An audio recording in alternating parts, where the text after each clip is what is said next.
Olá, sejam todos e todas bem-vindos a mais um vídeo aqui do meu canal do YouTube. É com muita alegria que nós vamos finalizar a análise do conto do Homem de Barba Azul.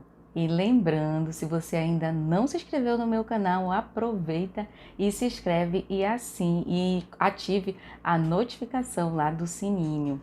Eu conto com todos vocês. E vamos continuar pensando para finalizar o nosso raciocínio sobre esse conto que é tão interessante, que é fantástico para a gente realmente estar pensando sobre todas essas características, essas peculiaridades que envolvem os contos, as histórias e que nos possibilitam tantas reflexões e possibilidades. Quando a gente pensa no Barba Azul, a gente pensa num predador, ele é um predador e ele deseja uma superioridade sobre a outra pessoa, como a gente já até comentou algumas coisas nesse sentido nos vídeos anteriores.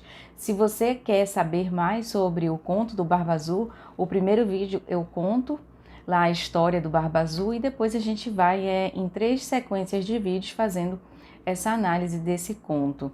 E aí a gente pode pensar uma coisa interessante, que se tem uma coisa de errado, uma luzinha, sabe, que acende ali, é que significa que realmente a gente precisa prestar atenção.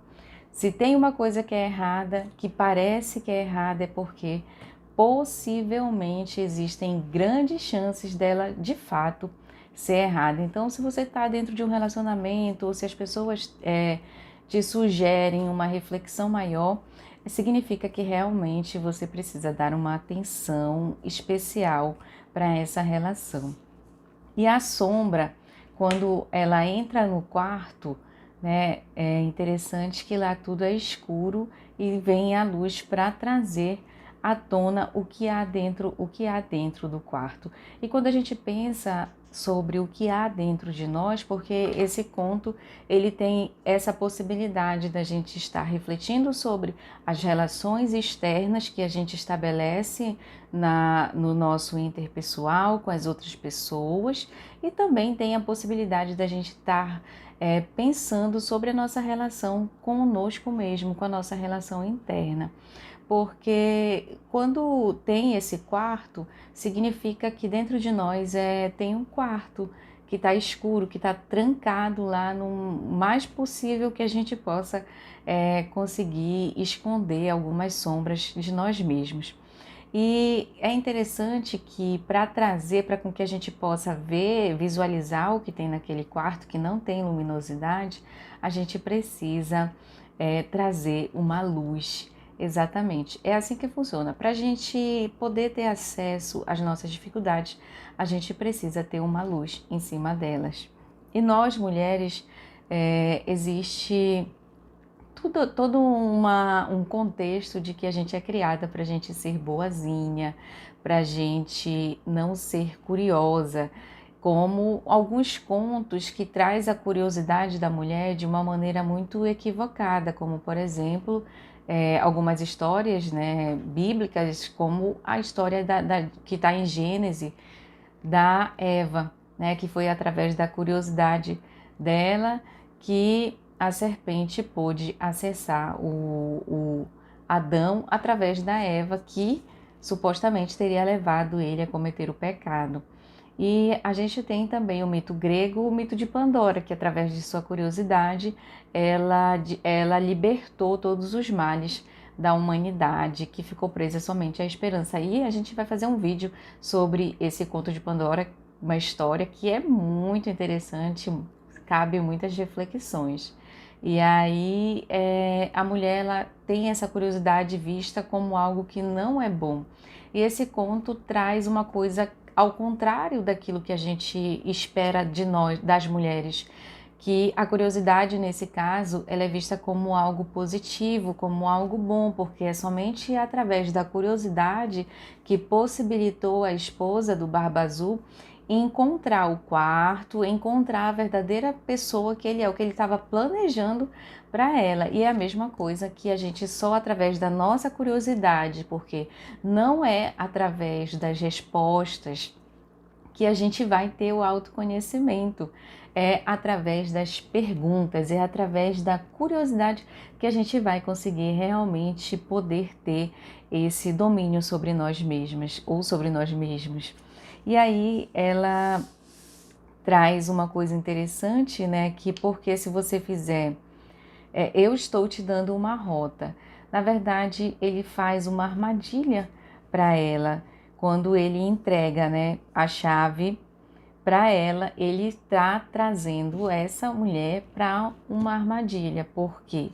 Porque ele fala, ele atiça a curiosidade dela e aí também ele está jogando como uma via de mão dupla, né? Porque assim, se ela não vai atrás, ele não vai ter o respeito, porque ele já casa pensando em realmente matá-la, porque o processo que ele tem nessa história é que através da morte dela ele possa ter algum tipo de luz para as sombras dele. Mas quando ele traz esse contexto para ela, né, de que ela vai, ela olha o quarto, ele descobre, é como se a gente percebe em muitos relacionamentos isso, que a culpa acaba caindo sobre ela, né, porque a sua curiosidade te causou isso, porque você que é culpada, se você não tivesse feito isso, se você não tivesse falado aquilo, se você tivesse sido uma mulher sábia, não teria acontecido aquilo, não teria acontecido dessa forma. Então, se você está apanhando é por sua culpa. Se você vai morrer é porque você não me restou outra alternativa, porque você entrou lá no quarto. Eu falei para você que não era para você entrar. E se você entrou, eu vou ter que matar você. Então, você é a culpada por estar morrendo.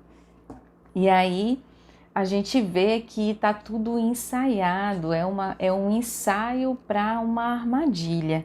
E aí quando você vê, ela tinha duas possibilidades quando ele dá a chave para ela. A primeira é abrir a porta e morrer, e a segunda, ou você aceitar a vida de mentira, a vida de enganação, a vida de que tem alguma coisa errada, mas você não tem a curiosidade para descobrir o que é e você aceita aquela vidinha medíocre.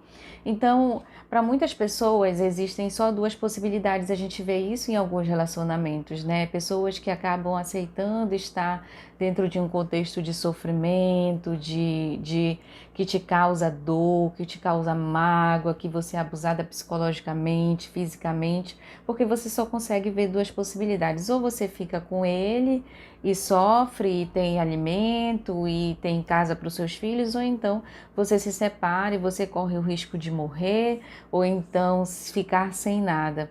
E esse conto ele traz a terceira possibilidade. Isso é muito interessante, porque ela poderia ficar com essas duas possibilidades. E a gente percebe que para as outras mulheres elas não tiveram a terceira possibilidade. E a última esposa dele teve uma terceira oportunidade, uma terceira possibilidade, uma terceira opção, porque ela conseguiu contar para as irmãs, conseguiu trazer ajuda e através da ajuda ela conseguiu realmente encontrar uma terceira possibilidade para se salvar. Então é importante a gente perceber que nunca, mas nunca existem somente duas saídas. Sempre existe uma terceira opção que talvez naquele momento, naquela situação, a gente não consiga visualizar, a gente não consiga entender e perceber, mas que ela existe e no momento certo a gente vai conseguir encontrar. O que não significa que vai ser um caminho fácil, às vezes é um caminho muito difícil na maioria das vezes, na verdade, mas está lá a opção. E é como se a gente pensasse bem assim, ou vou largar o emprego, ou vou morrer de fome, ou ficar sofrendo e deixar ele sofrer, não tem uma outra opção. Então é comum esse sentimento, na verdade, de ambivalência nós, seres humanos, carregamos dentro de nós esses valores contraditórios, essa ambivalência. Então isso é interessante também. A pessoa que pensa que estará trocando uma coisa pela outra, colocar sempre o inimigo no centro do seu mundo. Então quando você pensa assim, eu vou trocar 6 por meia dúzia, se for para me estar com outra pessoa, melhor estar com ele, que é o pai dos meus filhos, e mal ou bem ele me dá alimento, ele me dá uma casa. Então esse sentimento é um sentimento de ambivalência, sentimentos contraditórios, são sentimentos que nos paralisam também, porque a história ela está sendo contada por uma mulher que quase foi aniquilada, mas que conseguiu escapar. Então é uma história horrível, sim, é uma história horrível, mas que dá uma saída para todas nós, que é uma possibilidade da gente continuar tendo esperança. E existem também uma reflexão de outras mulheres que foram sacrificadas, se elas pensassem da forma que muitas pessoas pensam, mas a minha avó foi desse jeito, a minha mãe foi desse jeito, elas se sacrificaram por isso, então por que que eu não vou me sacrificar? Então por que que eu não vou me submeter a ficar nessa relação, a ficar nesse relacionamento? Então por que que eu não posso me sacrificar por um bem maior?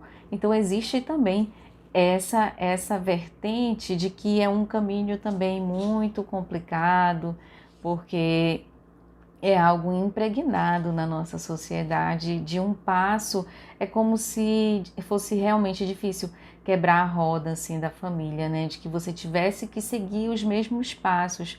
Só que você já entende que não é exatamente, porque às vezes a gente só dá, na verdade todas as vezes, a gente só dá aquilo que a gente tem. A gente não tem como possibilidade dar algo que não esteja no nosso repertório. E se você pensa que existe uma terceira opção, significa que você já tem um repertório a mais, você já aprendeu alguma coisa diferente que a sua avó e que a sua mãe, ou que outras pessoas próximas a você não tiveram essa oportunidade, de repente, de estar vendo esse vídeo, de estar acessando informações que antes você não tinha, os próprios direitos, as próprias leis das mulheres. E o que você realmente precisa entender com esse conto? Que precisamos começar nosso processo de iniciação de uma mulher ingênua que casa com um barba azul para uma mulher selvagem. Isso mesmo, a mulher que casa com um barba azul é uma mulher ingênua, que está cheia de sonhos, de ilusões, de que tudo será, né, maravilhoso, de que, enfim, é ingênua. Ela não viveu a vida ainda, ela não tem experiência, ela é a irmã mais nova, né? Então ela não tem esse repertório, essa experiência. Só que quando ela realmente escapa dali, quando ela consegue pensar de uma maneira ágil, eficaz, ela não é mais aquela mulher ingênua, ela é uma mulher selvagem, que ela dá a entender para o Barba Azul uma coisa, ela cria um plano, cria uma estratégia, e ao mesmo tempo ele pensa que vai trapacear ela, que vai matá-la, e ela que consegue escapar e se salvar daquela relação. E aí, para Clarissa, o processo de iniciação seria você entrar de um jeito e você sair de outro, que é o processo do autoconhecimento. Você começa de um jeito e no caminhar, no processo, você vai se tornando uma outra pessoa, porque você vai tendo domínio de si própria, da sua selvageria interna, que precisamos abrir a porta, que vamos encarar. Não é legal, muitas das vezes precisamos estar pronta para abrir essa porta. Mas eu não estou pronta. A maioria das vezes a gente não vai estar pronto. Tem situações que realmente a gente precisa abrir a porta para a gente ver o que a gente vai encontrar, para a gente buscar forças, e aí a gente vai no caminho ficando pronta. E como está pronta, tem coisas que a gente não vai ficar pronto, que a gente não está pronto para enfrentar, mas a gente precisa decidir abrir a porta, independente do que a gente vai encontrar. Para a autora, a chave funcionará com perguntas, aquilo que a gente falou, né? A chave é as perguntas. A gente precisa ter coragem de fazer algumas perguntas, a chavezinha, né? No momento que a gente ousa perguntar, a gente precisa de respostas. Naquele momento que a gente ousa a perguntar a nós mesmos por que que a gente está nessa situação, por que que a gente aceita isso, por que que a gente é dessa forma, por que a gente vai se indagando sobre os nossos comportamentos. Aí a gente precisa buscar respostas. Então são muitas coisas que podem estar também nos paralisando diante do perigo. Então ela não paralisa, ela segue. E aí é um momento de transformação, não tem mais volta. Você precisa fazer alguma coisa para mudar a sua vida. É o seu momento de transformação. Quando você pensa, não faz sentido ficar nesse lugar, não faz sentido eu ficar com essa pessoa nesse relacionamento, aí você está mudando a chave da sua vida. Você está saindo de um lugar de vítima. Você percebe que esse lugar não te cabe, né? De que você não é a coitadinha, de que você não é a vítima e de que só você pode buscar uma saída. Porque trauma todos nós vamos ter. Todas nós passamos por processos de trauma, mas quando a gente não aceita, a gente não consegue lidar com a situação. Quando a gente, se ela ficasse naquela situação assim de que, puxa, por que eu fui cair nessa? Eu estava vendo, eu sou muito ingênua, eu sou muito burra, eu faço as coisas tudo errado, a minha mãe me avisou, não era para me ter feito isso, agora é o jeito de eu arcar com as consequências, não tem mais jeito, eu já estou casada com ele e não tem mais solução para minha vida, é o jeito de eu ficar e aceitar. Quem nunca ouviu um discurso assim? Eu sei que é difícil, mas a gente precisa encarar a realidade, porque se a gente ficar, esse é um discurso de uma pessoa coitadinha, esse é um discurso de uma pessoa que tem o poder de mudar, de transformar, mas escolhe ficar na posição de coitadinha.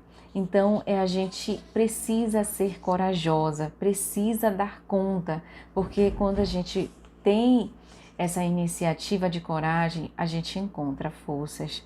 Então, o predador, ele sempre vai existir. O ciclo de esquartejamento, o primeiro, ele é difícil.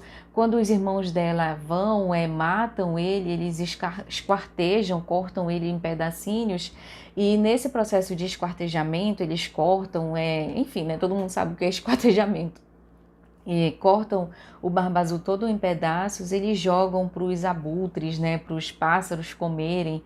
E esses pássaros, eles comem, então eles vão, né, defecar em outros lugares, vão voar, vão levar para outros caminhos. E assim o Barba Azul, ele sempre vai encontrar alguma forma de existir. Que é justamente isso, o predador, ele sempre vai existir, ele sempre vai estar ou no externo ou no interno, cabe a gente aprender a lidar com eles para a gente não ser mais ingênua. E quando tudo fala dentro da gente, são ciclos que começam e que terminam, que se reiniciam, e a gente precisa entender que é sempre importante a gente olhar para a verdade, a gente tentar encarar essa verdade. Por um tempo você pensa que não faz nada, que não termina, por exemplo, você pode entrar no processo de autossabotagem, de que você vai, eu não termino nada, eu não faço nada que presta, mas o que você se propõe, você nunca terminou nada do que você começou, você nunca fez nada de bom, né? Então você precisa começar a se questionar e se indagar, né? Poxa, eu sou essa pessoa que a outra pessoa está dizendo que eu sou? Eu comece a se indagar, sabe? A se questionar. E um sonho, é importante a gente realmente começar esse processo de alerta, de atingir o nosso potencial, as nossas potencialidades, e que possamos realmente ter a possibilidade de refletir com esse tema. O que é o nosso predador interno? Quem a gente está deixando que possa agir dessa forma? A gente mesmo está agindo dessa forma conosco?